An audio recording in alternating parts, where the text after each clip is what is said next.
नमस्कार, स्वागत आहे आपल्या यूट्यूब चॅनलमध्ये. आज आपण मायक्रोसॉफ्ट वर्डच्या सिरीजमधील 14वा व्हिडिओ बघणार आहोत. या व्हिडिओमध्ये आपण क्लिअर ऑल फॉर्मॅटिंग या ऑप्शनचा वापर कसा करायचा हे बघणार आहोत.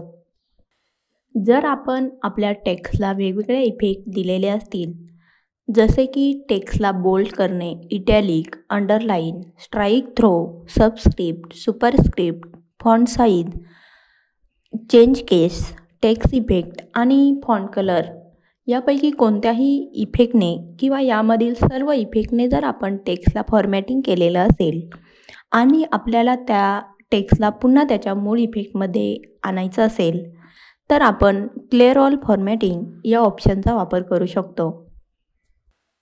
त्यासाठी ज्या टेक्स्टचे इफेक्ट रिमूव्ह करायचे आहे त्या टेक्स्टला सिलेक्ट करून होम टॅबमधील इथे दिसणाऱ्या क्लिअर ऑल फॉर्मॅटिंग या ऑप्शनला क्लिक करायचं आहे. तुम्ही इथे बघू शकतात आपल्या टेक्स्टचे इफेक्ट रिमूव्ह झालेले आहेत. तसेच आपण शॉर्टकट कीचा वापर करूनही ऑल फॉर्मॅटिंग रिमूव्ह करू शकतो.